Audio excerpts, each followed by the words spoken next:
अध्याय के इस सब टॉपिक में हम लोग अपरिमेय संख्याओं का पुनर्भ्रमण करेंगे। तो सबसे पहले शुरुआत करते हैं एक थ्योरम के साथ।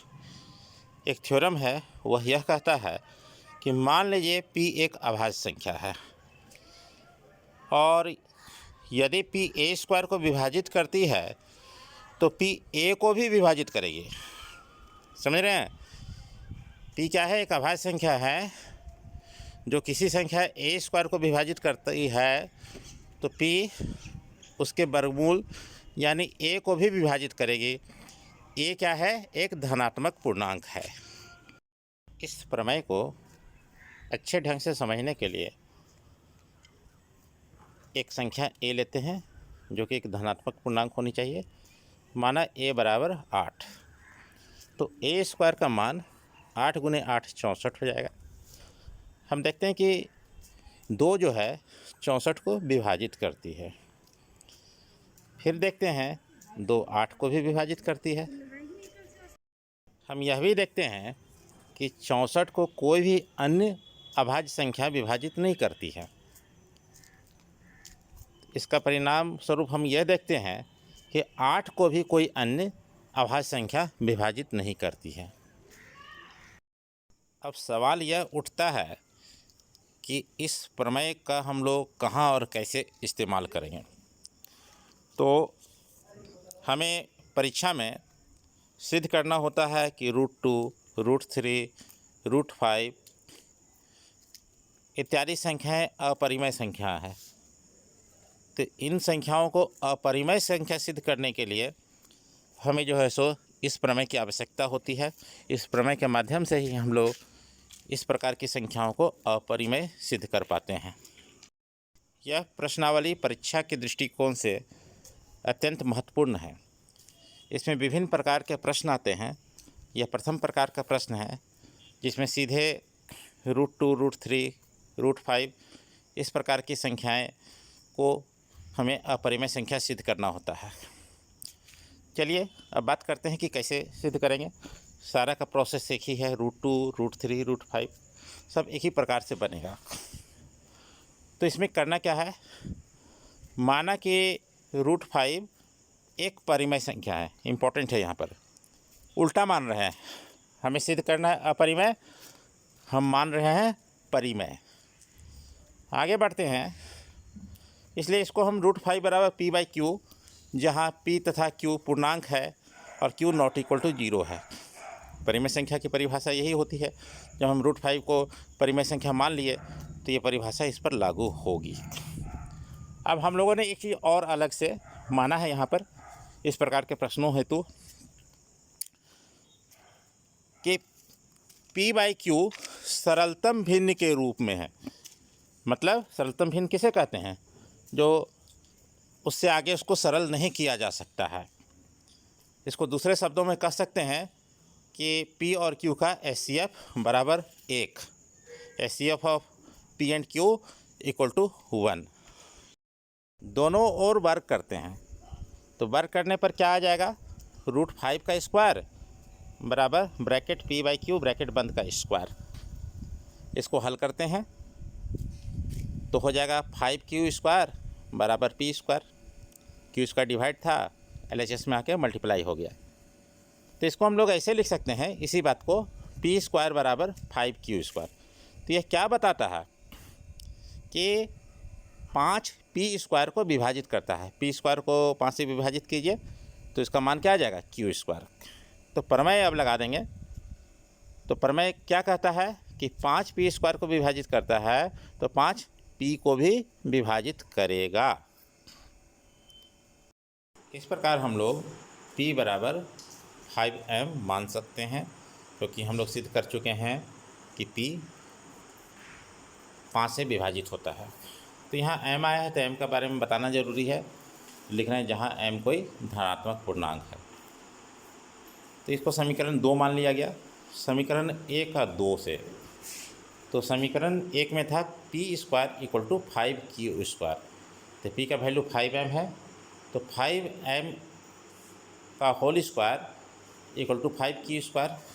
सॉल्व किए तो 25m स्क्वायर बराबर 5q स्क्वायर। फिर 5 RHS में है, LHS में आके डिवाइड हो जाएगा, तो 25/5 m² बराबर q²।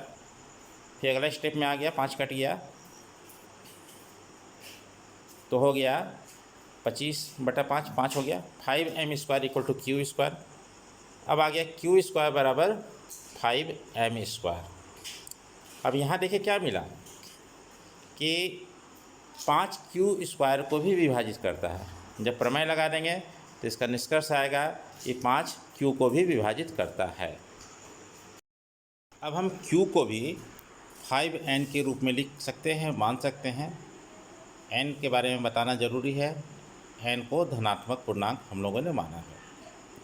अब हम लोग क्या करेंगे, p और q का HCF निकाल के देखते हैं। तो HCF PQ का निकालेंगे तो p का मान 5m है और q का मान 5n है, तो इसका HCF क्या आ जाएगा, 5 आ जाएगा। परंतु हम लोग शुरू से ही मान के चल रहे थे कि HCF PQ का 1 है, क्योंकि p/q सरलतम रूप में है, तो यह गलत सिद्ध हो गया। हम लोगों ने माना था 1, आ गया 5। यह ऐसा इसलिए हुआ क्योंकि √5 एक परिमेय संख्या नहीं है, बल्कि यह एक अपरिमेय संख्या है। प्रश्न संख्या 2, यह टाइप 2 का प्रश्न है। क्वेश्चन है, सिद्ध करें 3 + 2√5 एक अपरिमेय संख्या है। इसके लिए क्या करेंगे, माना कि 3 + 2√5 एक परिमेय संख्या है, उल्टा जैसे पिछले क्वेश्चन में माने थे ठीक उसी तरह से। फिर इसको पिछले क्वेश्चन के तरह ही लिखेंगे, अर्थात 3 + 2√5 इक्वल टू p/q, जहाँ p तथा q पूर्णांक हैं तथा q 0 के बराबर नहीं है। अब हम लोग क्या करेंगे कि इक्वल टू के एक साइड परिमेय को रख लेंगे, परिमेय संख्या को, और एक साइड अपरिमेय को अलग करेंगे। देखिए कैसे करेंगे। 3 जो है वो परिमेय है और p/q भी परिमेय है, तो दोनों को एक साइड ले जाएंगे। 2√5 इक्वल टू p/q - 3। अब देख रहे हैं √5 के साथ 2 लगा हुआ है, तो 2 क्या है, परिमेय है, इसको भी RHS में भेज रहे हैं। तो √5 equal to 1/2 bracket p/q - 3 bracket 1। अब RHS को सॉल्व करेंगे तो √5 इक्वल टू हो जाएगा p/2q - 3/2।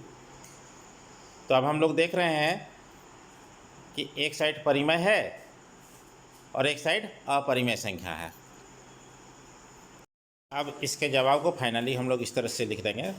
हम पाते हैं कि √5 एक अपरिमेय संख्या है, जबकि p/2q - 3/2 एक परिमेय संख्या है।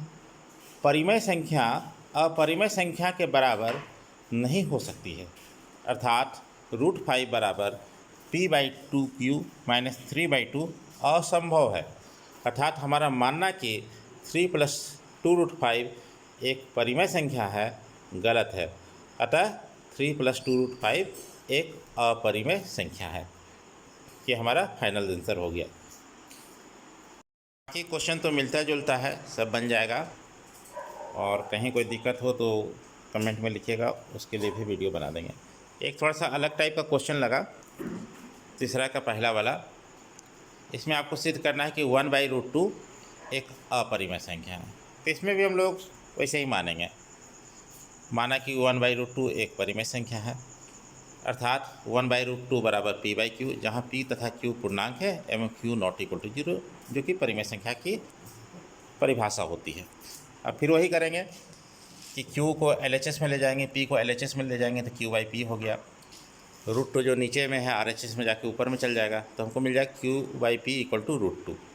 फिर वही सब लिख देना है। q/p बराबर √2 संभव नहीं है, क्योंकि q/p एक परिमेय संख्या है, जबकि √2 एक अपरिमेय संख्या है।